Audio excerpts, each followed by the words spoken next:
नमस्कार मित्रांनो, पवित्र पोर्टल शिक्षक भरती दुसरा टप्पा असेल 2023 शिक्षक भरती देईल किंवा टेट 2025 मधला जी काही सध्या परीक्षा झालेली आहे आणि त्याच्या संदर्भातली अजून पुढची जी प्रोसेस बाकी आहे त्या संदर्भात पुढचं काय अपडेट आहे किंवा याच्यावरती सध्या आरक्षण जो जिव्हाळ्याचा प्रत्येकाचा विषय आहे त्याच्यावरती शालेय शिक्षण विभागाने मार्गदर्शन मागवलं होतं मंत्रालयातून, म्हणजे आयुक्त कार्यालयातून मंत्रालयाकडे, आणि अर्थातच याच्यामध्ये व्यवस्थापनाने सुद्धा मागवलं होतं. याच्यामध्ये जो महत्त्वाचे मुद्दे आहेत त्याच्यामध्ये असं आहे की खूप जो महत्त्वाचा मुद्दा आहे त्याच्यामध्ये आहे की जो 55-60चा जो निर्णय आहे त्याच्यामध्ये दुसऱ्या टप्प्यामध्ये तो विथ इफेक्टिव्ह असेल का आणि तिसऱ्या टेटमध्ये विथ इफेक्टिव्ह असेल का. नेक्स्ट मुद्दा आहे की जे SCBC आरक्षण आहे जे 27 फेब्रुवारी 2024 पासून विथ इफेक्ट झालेलं आहे ते पहिल्या टप्प्यामध्ये नव्हतं पण तो दुसऱ्या टप्प्यामध्ये आलं. त्याच्यामुळे त्या उमेदवारांवरती कोणते परिणाम होणार आहेत आणि ते कशा पद्धतीने लागू असणार आहेत, कोणकोणती सर्टिफिकेट गरजेची आहे. त्याचबरोबर नेक्स्ट आहे EWHच्या कॅन्डिडेटला. आता मित्रांनो हे लक्षात घ्या, EWHचे जे कॅन्डिडेट आहेत त्यांचं असं आहे की म्हणजे सध्या ज्यांचं EWS होतं त्यांना दुसऱ्या टप्प्यामध्ये जी संधी मिळालेली आहे त्यांना नक्की कोणतं सर्टिफिकेट लागेल, नंतरचं काढलेलं चालेल का की पहिलंच लागेल, अशा काही गोष्टी आहेत. आणि खूप ट्विस्ट आलेली आहे याच्यामध्ये शिक्षक भरतीला आताच्या दुसऱ्या टप्प्यामध्ये तर 100% आलेली आहे आणि याच्यासाठी आपण फॉलोअप घेत होतो आणि मला असं वाटतं याच्यावरती चॅनलवरती सुद्धा माहिती सांगितली होती. आणि दुसरं आहे की जो दुसरा टप्पा होतोय किंवा जे तिसरी टेट होणार आहे त्याच्यामध्ये हे नियम असेच असतील का. Specially I am talking about the reservation policy in शिक्षक भरती. त्याच्यामुळे मी ॲडव्होकेट प्राध्यापक भावेश चव्हाण शिक्षकांच्या हक्कासाठी सन्मानासाठी लढत असताना मंत्रालयामध्ये फॉलोअप घेतलेला आहे आणि त्या संदर्भात as committed to the commitment last व्हिडिओमध्ये मी तुम्हाला सांगितलं होतं की या संदर्भात शालेय शिक्षण विभागाने जे मंत्रालयाकडे जे मार्गदर्शन मागवलं होतं सामान्य प्रशासन विभागाकडे, त्यांनी या संदर्भातील काय अपडेट्स दिलेले आहेत आणि जे सध्या शिक्षक भरतीचा दुसऱ्या टप्प्यामध्ये विदाऊट इंटरव्ह्यूचा राऊंड लागलेला आहे त्याच्यामध्ये उमेदवारांची जी फरफट झाली त्या संदर्भात आपण स्वतः शालेय शिक्षण विभागाकडे फॉलोअप घेतलेला आहे. आणि त्याचबरोबर आपल्या टीमनी तर अफलातून काम केलेलं आहे, त्याच्यामध्ये भोसले नक्कीच आहेत. आणि त्याच्यानंतर आता आपण हे पाहतोय की हा जो रिझल्ट आहे तो तुम्हाला मिळत आहे. सो लिटरली या सर्वच गोष्टीसाठी जे आपले माननीय प्रशांत भोसले सर आहेत, सर तुमचे मनापासून धन्यवाद. कारण हे तुमच्याशिवाय आम्हाला शक्यच नव्हतं. आपण लढतोय परंतु तुमचा जो त्याच्यामध्ये जो सिंहाचा वाटा आहे तो असणारच आहे. सो याच्यावरती जो आपण आता पहिल्यांदा जो मुद्दा घेतोय तो म्हणजे आहे की सध्या जे काही 55-60चं काय, तर मित्रांनो हा जो निर्णय आहे त्या संदर्भात कोर्टात सुद्धा सुनावणी झालेली आहे आणि जो पहिल्या टप्प्यामध्ये जो निर्णय दिलेला आहे त्याच पद्धतीने दुसऱ्या टप्प्यामध्ये त्या उमेदवारांना संधी मिळणार आहे. त्या संदर्भात नेहमी मलाही तुम्ही ट्रोल करत असता परंतु जे सत्य आहे ते लपवता येत नाही आणि किती दिवस आपण फक्त म्हणजे शांतच राहणार आहोत. तर आपण बोलायला शिकलं पाहिजे आणि अननेसेसरी नाही त्या गोष्टीचा आहे त्या गोष्टीशी जेव्हा आपण संबंध लावतो त्यावेळेस मात्र मानसिक त्रास तुम्हाला होतो आणि अर्थातच जो उमेदवार आहे त्याला होतो कारण त्याची वाट लागलेली असते. So this is not at all any contribution of mind but still okay, not an issue. परंतु जे ते नियम आहेत ते आत्ता सध्या असणार आहेत आणि अर्थातच इथून पुढच्या काळामध्ये सुद्धा असणार आहे.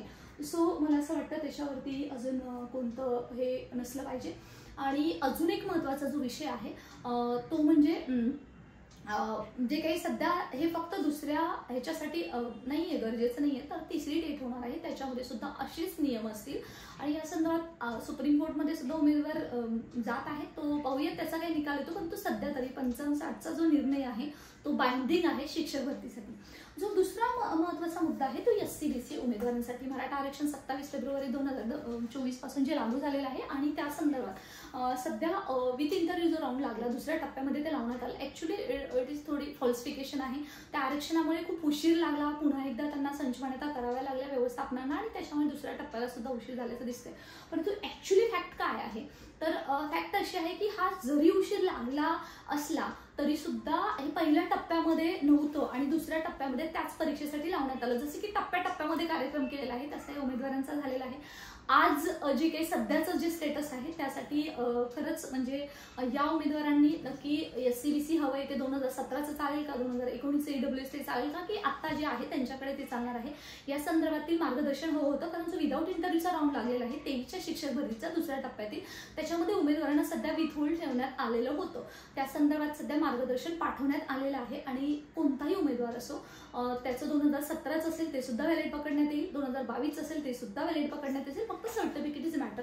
नो मॅटर की जेव्हा तुम्ही TET केलेला आहे किंवा CTET केलेला आहे किंवा जेव्हा CTET 5% सूट संदर्भात जनरली हा विषय मोठा क्रिएट झाला होता. जवळपास 133 उमेदवार जे दुसऱ्या टप्प्यामध्ये लागले होते SCBC कॅन्डिडेटचे, त्या सर्वांची फरफट चालू होती. परंतु आता खरंच मित्रांनो शिवनिटी फाउंडेशन त्याचबरोबर आपल्या सर्वांच्या सहकार्याने आपल्याला यश आलेलं आहे आणि अर्थातच अशाच यशासह आता मात्र कोणताही उमेदवार असो SCBCचा उमेदवार असो त्याच्याकडे सर्टिफिकेट असेल तर त्याला ती सूट मिळणार आहे. तो मला असं वाटतं म्हणजे माझ्या त्याच्यासाठी लिहिल्यानं कुठलं मार्गदर्शन नको आहे, परंतु व्यवस्थापनांना ते मीटिंगद्वारे VC द्वारे ते देण्यात आलेलं आहे आणि त्या संदर्भातील इथून पुढच्या नियुक्ती होतील. या संदर्भात चॅनलवरती सुद्धा मी एक विस्तृत व्हिडिओ टाकला होता. आता तुम्ही त्याचं टेन्शन घेऊ नका, ते काम तुमचं झालेलं आहे. So all the best. याचबरोबर जे EWS उमेदवार आहे त्यांचं काय, तर मित्रांनो त्यांच्या संदर्भात सुद्धा असं आहे की उमेदवाराकडे EWS कधी होतं, म्हणजे 2022ची परीक्षा झाली तेव्हा होतं की त्याच्यानंतर जे काही आपल्याला तारखा दिलेल्या आहेत की प्रोफेशनल एज्युकेशन आहे ते 12 फेब्रुवारी 2023 पर्यंत असायला हवं आणि त्याचबरोबर जे समांतर राष्ट्रीय सर्टिफिकेट आहेत ते 30 सप्टेंबर 2024 पर्यंत असायला हवं, अशा 2 तारखा दिलेल्या होत्या. आणि त्याच्यामध्ये जे आहे अजून एक सर्वात महत्त्वाची गोष्ट म्हणजे जरी या तारखा दिल्या असतात त्याच्यामध्ये एक्सेप्शन SCBCला देण्यात आलेलं होतं. जोपर्यंत तुम्ही फॉर्म भरत आहात तोपर्यंत तुमचं ते सर्टिफिकेट व्हॅलिड धरलं जाणार आहे. म्हणजे सेल्फ सर्टिफाय करण्यासाठी तुम्हाला जी संधी दिली होती तोपर्यंत ते तुम्हाला व्हॅलिड धरलं जाणार आहे इव्हन दुसऱ्या टप्प्यासाठी. सो मित्रांनो आता तुमचा हा म्हणजे जो टेन्शन आहे ते मिटलेलं आहे. सो तुमच्याकडे जर सर्टिफिकेट असेल आणि तुम्ही त्या कॅटेगरीतून बिलॉंग करणार असाल, SCBC असेल EWS असेल, तर मात्र तिथं तुम्हाला संधी मिळणार आहे. तुम्ही त्याची काळजी करू नका. आणि असं नाही की म्हणजे तुमच्याकडे 2022 मध्ये तुम्ही CTET दिलेली आहे त्याचं तुम्हाला सर्टिफिकेट लागेल का, तेव्हा तुमच्याकडे होतं का, आता तुमच्याकडे सर्टिफिकेट आहे, तुम्ही 2011 मध्ये दिली, 2019 मध्ये दिली की 2021 मध्ये दिली, नो मॅटर, पण सर्टिफिकेट आहे म्हणजे तुम्हाला त्याचा बेनिफिट भेटणार आहे बिफोर सेल्फ सर्टिफाय केल्यावरती. सो टेन्शन घेऊ नका. आणि याचमध्ये जो दुसरा अजून एक महत्त्वाचा मुद्दा आहे की तिसऱ्या डेटमध्ये असंच असेल का, तर मित्रांनो येस, तिसऱ्या डेटमध्ये सुद्धा असंच असणार आहे. याच्यामध्ये जो काही ड्रॉबॅक सुद्धा आहेत त्याच्यामध्ये असं आहे की काही उमेदवारांनी जी SCBC कॅन्डिडेटचे आहे कंपल्सरी त्यांना त्यांना EWSचं SCBC करणं गरजेचं होतं, परंतु काही उमेदवारांनी केलं नाहीये, त्यांना सर्टिफिकेट मिळालं नसेल, काहींना माहीत नसेल, काही लोकांचा अवेअरनेस नसेल, कारण जवळपास 1,69,000 उमेदवार आहेत त्याच्यामध्ये प्रत्येकापर्यंत ही गोष्ट पोहोचली नसेल किंवा काही लोक बघत सुद्धा नाहीये ते लॉग इन करून. सो अशा गोष्टीमध्ये मात्र त्याच्यामुळे काय झालेलं आहे की SCBCचे उमेदवार तिथे लागले परंतु DV मध्ये ते बाहेर पडत आहेत.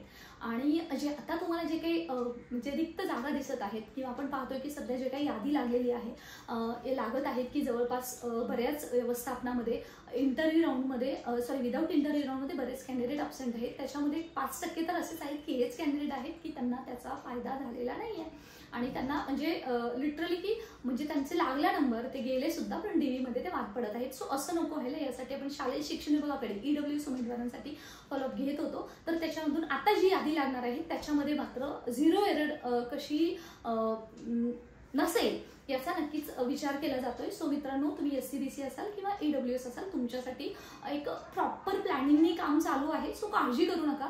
सो आता जे झालेलं आहे ते इथून पुढे होणार नाही. आणि what about the other reserve candidate त्यांचं किती मेरिट येईल, तर मित्रांनो टेन्शन घेऊ नका. तुमचं सुद्धा मेरिट म्हणजे खूप काही खाली येणार नाहीये, परंतु संधी सगळ्यांना मिळत जाईल. परंतु हा जो टप्प्याटप्प्यामध्ये जो आपला कार्यक्रम करत आहे ते चुकीचा आहे आणि तो बंद व्हायला हवा. सो त्यासाठी पाहूयात की याच्यावरती सध्या शालेय शिक्षण विभाग काय विचार करत आहे किंवा जे काही नियम जे पहिल्यांदा होते ते नंतर लागायला नको हवेत. असंच आहे, शिक्षक भरतीची जाहिरात येण्या अगोदर किंवा पोर्टलवरती परीक्षा घेण्या अगोदरच एकदा नियम डिसाईड करायला हवेत जेणेकरून अशी उमेदवारांची फरफट होत नाही, उमेदवार कोर्टामध्ये जात नाहीत. हा एक विषय. आणि अजून एक सर्वात महत्त्वाचा विषय जो नेहमी विचारला जातो आणि जस्ट आईच टाकेल तो म्हणजे जो काही इंग्लिश मिडियम आहे त्यांना जागा येतील का, तर मित्रांनो किंवा कला क्रीडा हे आहे त्यांना जागा येतील का.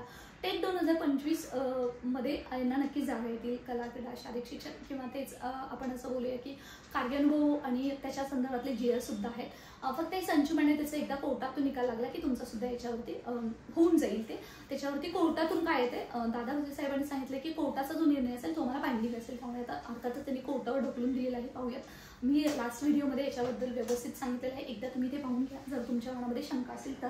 आणि अजून एक महत्त्वाचा मुद्दा आहे की इंग्लिश मिडियमला जागा येते. तर मित्रांनो, शिक्षक भरती टेट 2023चा जो पहिला टप्पा लागला त्याच्यामध्ये इंग्लिश मिडियमचे बरेच उमेदवार लागले, परंतु दुसऱ्या टप्प्यामध्ये मराठी मिडियमला सध्या नाही मिळालेला आहे. आणि सर्वात महत्त्वाचं म्हणजे जी साधन व्यक्तीच्या जागा आहेत त्या भरलेल्याच नाही. जे ऑलरेडी काम करत होते त्यांना ते देण्यात आलेले आहेत. So let's hope for the best. आता तसं व्हायला नको यासाठी आपण प्रयत्न करायला हवाच आणि अगोदरच सर्व ठरायला हवं. परंतु मित्रांनो, हे जे नियम आहेत, जे SCBC असेल, EWS असेल, जे दुसऱ्या टेटसाठी आहेत तेच तिसऱ्या टेटसाठी असणार आहेत टेट 2025. परंतु हे सगळं करत असताना हे लक्षात घ्या, एक्सेप्शन टू द SCBC आरक्षण ते कोर्टामध्ये आहे, ते कधीही कॅन्सल होऊ शकतं. सो मित्रांनो, तुमच्या सर्वांच्या सहकार्याची गरज आहे आणि आपल्याला यश येते ते केवळ आणि केवळ तुमचा त्याच्यामध्ये सिंहाचा वाटा आहे. तुम्ही कोणता तर मुद्दा आपल्यापर्यंत देता आणि तो मुद्दा तुमच्यापर्यंत पोहोचण्याचं भाग्य आम्हाला लागतं आणि त्याच्यामुळे त्याचा काही ना काही कुणाला बेनिफिट होतो आणि गॉड्स ग्रेस आणि पॅरेंट्स ब्लेस नक्कीच ते माझ्यापर्यंत ते पोहोचतं. आणि I am very happy, I am very glad की आपली जी टीमसुद्धा काम करते, अफलातून काम करते, परंतु ते पडद्यामागची हिरो आहेत. कधी ना कधी आपण त्यांना नक्कीच भेटूयात अशाच महत्त्वपूर्ण माहितीसाठी. आणि अजूनही तुमचे कुठले प्रश्न असतील तर कमेंट सेक्शनमध्ये नक्की विचारा, जेणेकरून आपण नक्कीच याच्यावरती अपडेट्स येऊ. टेलिग्राम, व्हॉट्सअप जॉईन करा. या व्हिडिओच्या डिस्क्रिप्शनमध्ये लिंक आहे. आणि खूप महत्त्वाचं असेल तर balusha.sb@gmail.com याच्याशी संपर्क साधा. कारण जनरली हा जो तिढा आहे SCBC आणि EWSचा हा जो सोडवण्यासाठी आपल्याला जे भोसले सरांचं सहकार्य लाभलेलं आहे ते म्हणजे खरंच वर्णनीय आहे. फक्त म्हणजे असं त्यांना फक्त सांगितल्यानंतर त्यांनी जे काम केलेलं आहे आणि त्याच्यामुळे आज उमेदवारांना न्याय सुद्धा मिळत आहे. So thanks for it. मनापासून खूप खूप धन्यवाद. आणि अजूनही तुम्हाला असं वाटत असेल की जो मुद्दा आहे त्याच्यावरती काम करणं गरजेचं आहे, मग तो कोणताही कॅटेगरीचा असेल नक्की सांगा, जेणेकरून आपण त्याच्यावरती येणाऱ्या काळामध्ये काम करूया. सध्या मार्गदर्शन दिलेलं आहे आणि तेच मार्गदर्शन विथ इंटरव्ह्यू राऊंडला सुद्धा इफेक्टिव्ह असेल. पाहूया त्याच्याबद्दलचे काय अपडेट्स येतात आहे. अजूनही असतील ते तुम्हाला चॅनलवरती नक्की मिळतील. सो मित्रांनो, stay connected. Thanks for watching आणि जय हिंद, जय महाराष्ट्र.